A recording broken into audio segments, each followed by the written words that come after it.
counting on you. All of you. You are leaders. By the very fact that you all are here in this room, doing what you do at this incredible school, doing it as one big team, understanding all of the different parts that fit together to create a team.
Joining me now is best-selling author of groundbreaking books, including his latest, The War on the West, Douglas Murray. We finally have a Kamala Harris interview. Today, CNN announced that she will be sitting down with Dana Bush, but the interview is not live and she will have Tim Walz joining her. Can we trust CNN to ask the tough questions and also not edit out the word salads we've come to expect from Harris? We'll see. I think it's a fascinating thing that the Democrat nominee for president is actually going to deign to answer any questions from the press. Of course, Joe Biden has given fewer press conferences during his time in office than any president of recent decades. And it looked like Kamala Harris was trying to beat him to that record, if no other.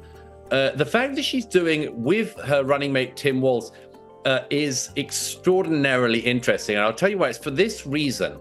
We don't know any details of what Kamala Harris would like to do or intends to do if she gets the most important job in the world in November.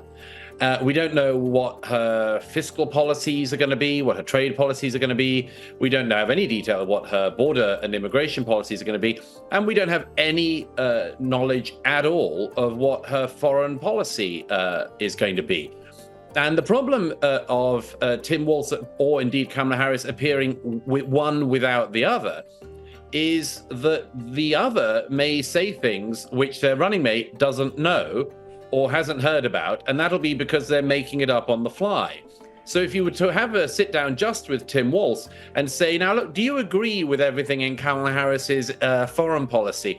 He might have to reveal the fact that there is no foreign policy and might have to just make some stuff up. Then, of course, the press would say to her, if they ever get a chance to sit down with her again, and as I say, it seems to some extent unlikely that she does ever want to sit down with the media, they would say to her, well, Tim Walz said this about your foreign policy, and then she'd have to try to make something up on the fly as well. So it's very clever of them to decide to sit down together, because that way they can contradict each other, but less.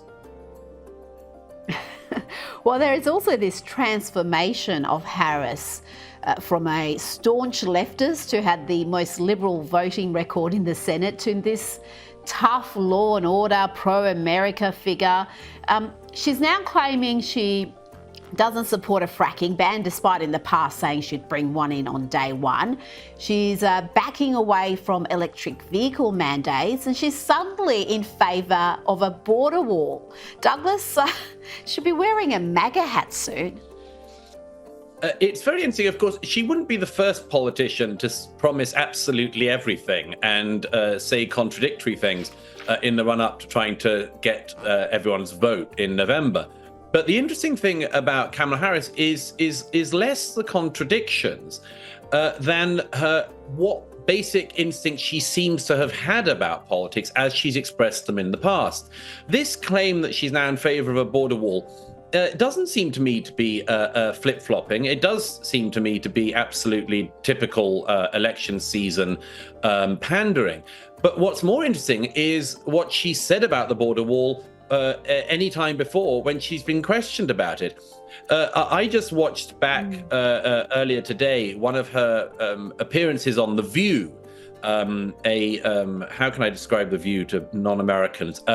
It's like Britain's Loose Women, but less cerebral. It's like I mean, it's a very unfunny, funny, light daytime show. And so, of course, she presented herself to these fans of hers on the panel to ask her softball questions some years ago. And on that occasion, Kamala Harris said, in one of those jokes that no one else finds a joke, but she finds absolutely hysterical, that she says that she's very interested in and has dealt with international criminal bodies. And in going after those people, she found that the interesting thing about international groups is that they operate internationally. She found that absolutely hysterically funny and laughed like mad for ages. But the point is that she said in that interview, in that softball thing, she said the border wall wouldn't stop these international gangs, and then laughed manically. Well, the thing is that everything she tried to say in that interview was borders and walls don't matter, that they don't do anything. Well, if that is her view, and it seems to have been her view until yesterday, that seems to me to be a fairly settled view.